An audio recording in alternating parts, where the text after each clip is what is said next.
magnético no se ha visto ninguna de la guerra, ¿no? No, eso sí, bueno, sí que sé que existe, pero no sé hasta qué punto luego sería un arma eficaz. Pero bueno, no, eso no se ha visto nada, que sepamos. Ataques informáticos, desde luego.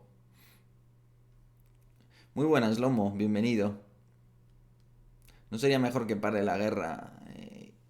Parar la guerra y vale, pues sí, claro. Eso siempre, ¿no? Em, Hombre, si ya dominan el plasma en reactores de fusión, un cañón electromagnético es viable. A ver, puede ser viable ya incluso con estas centrales nucleares miniaturizadas, ¿no? Pero bueno, pues ese es otro tema ya. Ahí ya nos desviamos. Vale.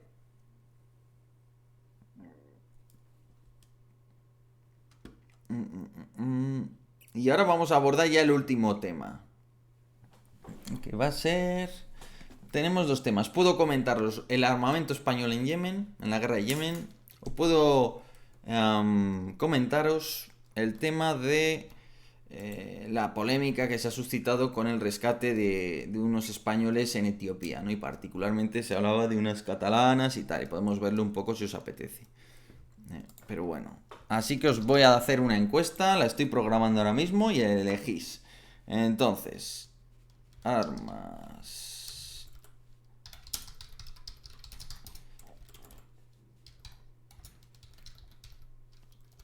Armas españolas en Yemen o rescate en Etiopía. Vale. Así que voy a lanzar la encuesta ahora mismo. Lo que prefiráis. Vamos a ver. Acabamos de lanzar la encuesta. Lo que os apetezca más. Muchas gracias, Gonzalo, por esa. Por esa suscripción. Goida para ti. Lo de las turistas fijas en Etiopía aburre. Nos vamos a Yemen, dice el misil. Lo que os apetezca. Tenemos un empate técnico en estos momentos. Vamos a esto, lo que os tire más.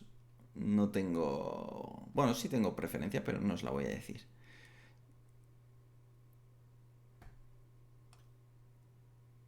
El Pansir no tiene 4 tubos. Tiene 2. Tiene 2 cañones. Los otros 2 tubos son para dar salida a toda la munición, ¿vale? Muchas gracias por esos bits, JCR. Goida para ti. Por un voto gana armas españolas en Yemen. Pues ya está. Pues armas españolas se ha dicho. Para el café, pues muchas gracias, te lo agradezco, hombre. Pero por un voto, ¿eh? Bueno, si me quedan energías incluso podemos llegar a tratar el otro tema, pero vamos a por ello. Bueno, pues ya sabéis que el autor del informe sobre las armas españolas en Yemen fui yo en 2017, cuando tenía 20 añitos. No, 20 no, 21.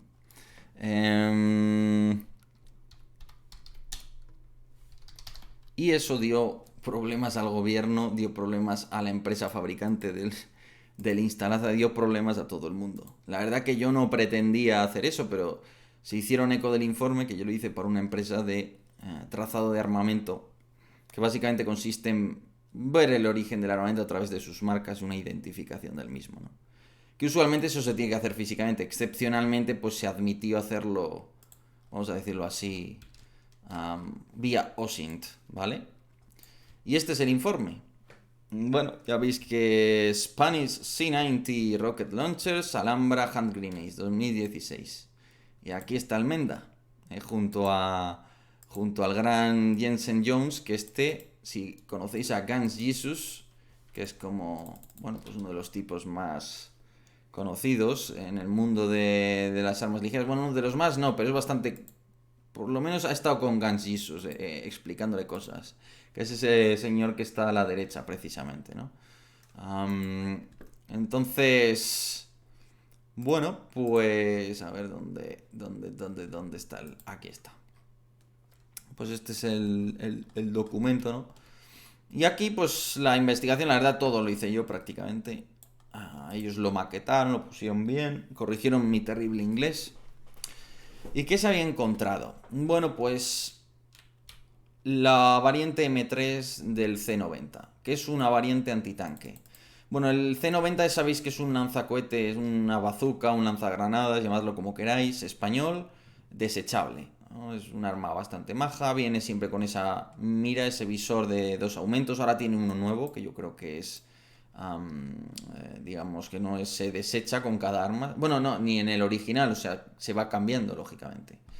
Entonces, bueno, pues es un arma con una buena pegada, ¿no? Es, dentro de las armas desechables de este tipo es un aparato bastante bueno, buena penetración, tiene distintas variantes, pues tiene una variante incendiaria, fumígena, incendiaria, tiene una variante antipersonal, antitanque, variantes específicamente antitanques y una variante antibúnker, ¿vale? Contra hormigón principalmente. Entonces, bueno, pues se habían exportado a Yemen perdón, primero a Arabia Saudita, se los vendimos, si no recuerdo mal, pues en los 90, pues seguramente se siguieron vendiendo. Y Arabia Saudita, incumpliendo en este caso parece ser las licencias de reexportación, porque ya sabes que en principio tú no puedes reexportar si no es con el permiso del país emisor, siempre y cuando se haya firmado esas cláusulas que se habían firmado.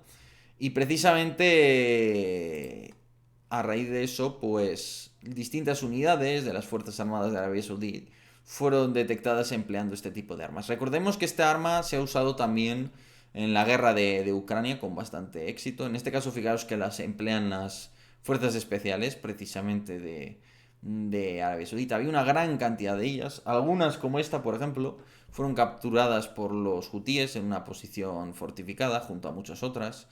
Bueno, como veis la cantidad de imágenes que pude encontrar bueno, pues demostrar que existían incluso con la localización, ¿no? Gracias a lo que habían subido los propios yemeníes, pues era importante. Vemos el desbarajuste logístico del ejército saudita a medida que vemos estas armas, porque la verdad es que lo tenían mezclado con armas de todo tipo, ¿no? Es decir, era un caos. Incluso, y esto es bastante interesante, porque tú aquí lo ves, dices es un C90 CR RB, no sé exactamente qué año, de qué año sería, pero era 1900 algo, porque production, no sé si lo veis ahí, empieza con un 1 claramente, no es un 2, entonces está claro que es del siglo pasado. Y esto fue lanzado en paracaídas, por eso esas cajas están rotas. ¿Y dónde fue lanzado en paracaídas? Pues fue lanzado en paracaídas sobre la ciudad de Taiz, que es la tercera ciudad de Yemen. Tiene, no recuerdo, creo recordar que eran 700.000 habitantes, una cosa así. Después de Adén y Sanna, que es la capital, es la tercera ciudad del país, está en el interior y como está en medio había quedado rodeada esencialmente. Es bastante curioso porque para apoyar a la ciudad durante el asedio, el gobierno de Arabia Saudita lanzó en paracaídas sobre la misma todo este tipo de armas, ¿no? Entonces, precisamente lo que yo buscaba en realidad era ver cómo se comportaba el material español en estos conflictos, ver qué se usaba, en fin, ver qué tal estaba. La otra arma, ¿cuál era? Las granadas de instalaza, defensiva-ofensiva. Defensiva lleva esta carcasa y tiene un radio de explosión mayor. Ofensiva es, tal y como os la imagináis, solo con la anilla y el explosivo. ¿Cuál es la idea? La granada defensiva se le llama así porque solo la puedes lanzar desde una cobertura. Es decir, yo estoy en una trinchera y lanzo mi granada. ¿Por qué? Porque el radio es tan grande que me da a mí mismo. Por tanto, tengo que estar bajo cobertura al dispararla. Por eso es defensiva, porque tengo que estar en defensiva, tengo que estar oculto, protegido, ¿no? La ofensiva que tiene de distinto, pues que tiene un radio inferior a la distancia a la que la puedes lanzar. Es decir, como no lleva esta carcasa que es bastante pesada, pesa menos, la puedo arrojar a más distancia y el radio de la metralla no me da a mí. ¿Qué es lo bueno que tiene este diseño de granada español? Que no tiene, digamos que no, que es modular. Es decir, que yo le quito esta carcasa o se la pongo en función de mis necesidades. Y en la propia carcasa estaréis viendo que hay como una rugosidad. Esa rugosidad son las bolas, las bolitas de metralla incrustadas dentro de la propia cubierta de fragmentación, que también se fragmenta, pero particularmente las bolitas lo que permiten es que vaya más lejos la metralla, básicamente, ¿no? Y veis cómo están ahí todas perfectamente incrustadas. Entonces es una granada bastante buena, bastante interesante, ¿no? ¿Por qué llamarla Alhambra? Pues porque es de Granada. Supongo que de ahí viene la idea, ¿no? Entonces veis, por ejemplo, en estas imágenes de material capturado, ya veis que ametralladoras de varios tipos. Nuevamente, fijaos qué caos logístico, ¿no? Tienes ahí en las fuerzas saudíes. Qué caos de granadas, de ametralladoras, en fin, de todo. Pero bueno, ahí se veían 4 alhambras, granadas alhambra instalada precisamente. Y esta, por ejemplo, se ve incluso S2 y ese símbolo de infinito y ese HE de alto explosivo, fue capturado, me acuerdo, a unos combatientes de la Guardia Republicana Yemení que intentaban infiltrarse precisamente en Arabia Saudita. Entonces eran guardia republicana que fueron a dar un golpe de mano, los interceptaron y acabaron con ellos, los saudíes, y al saquearles, les encontraron estas granadas. Es decir, que probablemente eran granadas que los hutíes le habían arrebatado previamente a los saudíes y acabaron en este caso, curiosamente, en manos saudíes de vuelta, ¿no? Una vez acabaron con esta pequeña fuerza. ¿Qué más se ha podido ver, por lo menos junto a la frontera?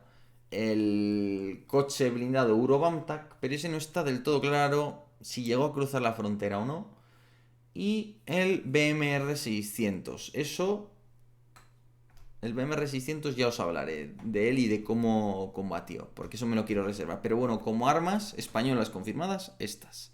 Luego está todo el tema de la venta de las corbetas, todo el tema del BMR 600, el propio Eurobamtak, morteros, munición, bombas de aviación, que por lo menos de adiestramiento de Expal sabemos que utilizaba la Fuerza Aérea Emiratí. Eso está demostrado en el libro que yo hice. Bueno, son unas cuantas cosas, pero como digo, me quería centrar solo en estas dos armas. Entonces, el desempeño de las armas parece ser que ha sido bastante satisfactorio, que han cumplido, pese a tener ya igual muchas de ellas haber sido vendidas hace ya más de 20 años precisamente.